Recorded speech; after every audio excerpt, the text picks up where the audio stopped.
Hi, my name is Dr. Hawley.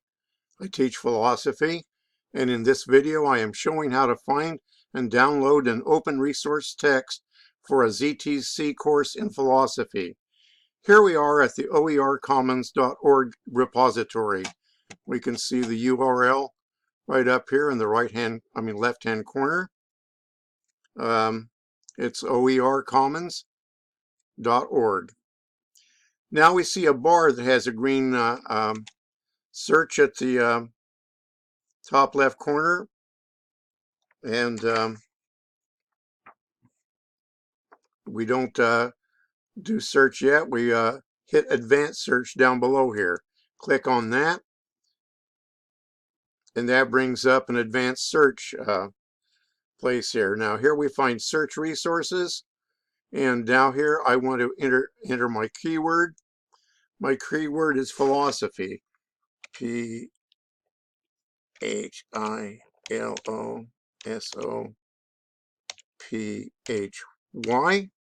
There we have our keyword in here. And now, before we do any more searching, I want to refine it. I take it down here to conditions of use. That tells whether or not you can use it, whether or not it's copyrighted, and you want to click no strings attached, and remix and share. That way you can mix it up and do with it pretty much what you want to do. Now, at this point, we're ready to go back up and hit the search button. As such, here we go to search, and now we have 303 textbooks in philosophy. Isn't that amazing? And they're all free. And so what I want to do is go through and look at what I want. I'm interested in finding primary sources that I can use myself, but there are a lot of interesting looking things here. I'm going to go down here. Words of wisdom, that sounds okay, but let me see, what do we have here? This is one. Here's one of the originals, Classic Readings in Western Philosophy. I think this is going to have some primary texts in it. So I will click on the title here. You click on the title of the book that you want to see, and it takes you to a new page. The new page has a description if you want to look at that. Tells you what's in it. And here, if you want to look at the book, it says View Resources, and you click on that.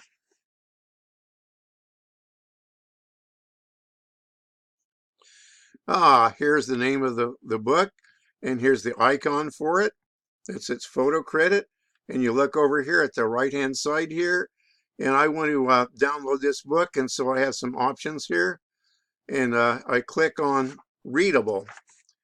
And that gives you several options here, and what I want is the digital PDF, and I click on that. I right click on that, on download digital, and then it gives me some other options. It says save link as, so I can look at what I want to save it as, and it's taking me back to my computer. This is where things are saved, and the originals, Classic Readings in Western Philosophy. That's a good thing to save it as a PDF. And so what I do is I want to make sure that I don't lose it. So I put it on my desktop so I can file it someplace else. I hit save. And I'm done. I've got a nice source book. Now I have a source of many primary sources from which to choose. There are also 300 other books here to give me ideas that might be useful. And if I need other primary philosophy sources, I can always find plenty at Project Gutenberg's site or at the online Liberty Library, which can be found at libertyfund.org. Thank you for viewing.